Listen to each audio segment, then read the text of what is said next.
Everybody's doing it. Does it ever feel like you're just totally being peer pressured into doing video? All the experts are saying you've got to be doing video for your podcast, or you're just not getting the most out of it. Is there some truth to that claim that you're going to get more out of a video podcast? Yeah, probably. I mean, all the podcasting gurus, especially the ones that are selling you video production packages, are saying, well, yeah, you've got to be doing video if you want to get the most out of your podcast. But there's more to it. Let's explore that idea of a video podcast a little more thoroughly. I'm Jen Eads, the head broad in charge at the Brassy Broadcasting Company. I've been working in podcasting for over 10 years, and I've committed to doing my own video podcast series this year so I can get more real-life, real-time insight and share it with you so that you can make better informed decisions for your podcast and your business and your sanity. I'm a little over a month into my video podcast experiment for the year. So the question is, do you really need to do video? Is it worth the extra effort, time, and expense? In this episode, I'm sharing my insight with you as a business owner and a podcaster. I'm going to share some questions that you should be asking, along with some strategies and some pros and cons of adding video to your podcast production. My first question to you is, why do you think you need to do a video podcast as opposed to just an audio podcast? Is it because all the experts are saying that you're going to be left behind and nobody's going to find you if you're not doing video? Or maybe you actually want to start a YouTube channel and monetize it. Or do you feel that video is going to create a deeper connection between you and your audience? Some of the most common reasons I hear from my own clients that want to add a video component to their audio-only podcast is that they want to be able to repurpose the video clips. They also want the additional discoverability that being on YouTube brings to them. And those are valid points. Those are very good reasons to want to start doing video.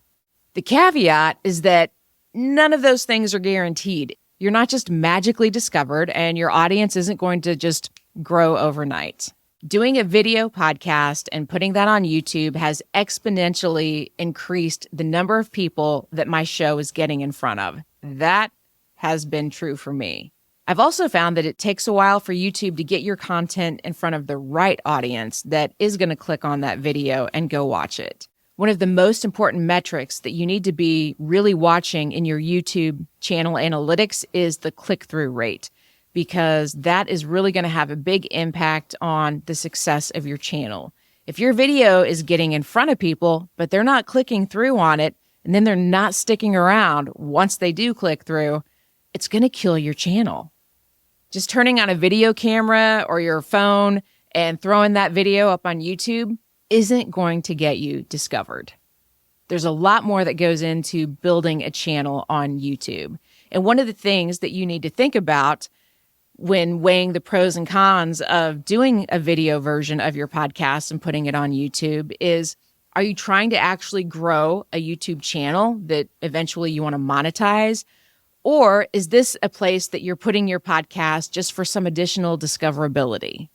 The strategy that you take is going to be determined by your answer to that question. So if you're clear on why you want to do a video podcast, and if you want to actually create a YouTube channel, or if you're using it more for discoverability, here's some additional considerations. Number one, validate the demand. If you've already got an audio podcast, ask your listeners, email them, DM them on social media. Do they even want to watch a video version of your audio podcast? Or is it something that they're listening to when they're on the go? You know, they're running errands across town, they're out walking the dog. Is video going to add any additional value to them? That's a big question to answer before you make the effort to add video. Do they have time to sit and watch full video episodes? Have they asked you to add video to the podcast? These are some considerations to think about before you invest a boatload of time and money in adding video to your podcast. You also might want to think about a kind of hybrid approach to video. If you're doing interviews, absolutely record the video version of your episode. And then maybe you don't edit the whole thing and put it out there on YouTube or any other video platforms like Spotify, but maybe you just use it to get the clips. That way you're getting the short form so you can put the reels on YouTube and you can repurpose those and put them on your social media channels like LinkedIn or TikTok or wherever your audience is hanging out. But then you don't have all of the additional expense or effort, if you're doing it yourself, of editing a full video podcast. I found on YouTube that the shorts that I put a lot of times get more views than the actual full video episode with a lot less work. Even having just the shorts out there improves your chances of discoverability, growing your audience, and getting in front of new people. And truth be told, my shorts would do a whole lot better if I was consistently publishing them like I know that I should. You can use shorts from your podcast to leverage the discoverability of YouTube without putting the entire full video episode out there. And if you're using a podcast host like Libsyn or some of the others, it's really easy to just publish the audio-only version to YouTube with a still image, and then you don't have to go back and do the additional work of uploading a full video episode after you've published the audio version to other places.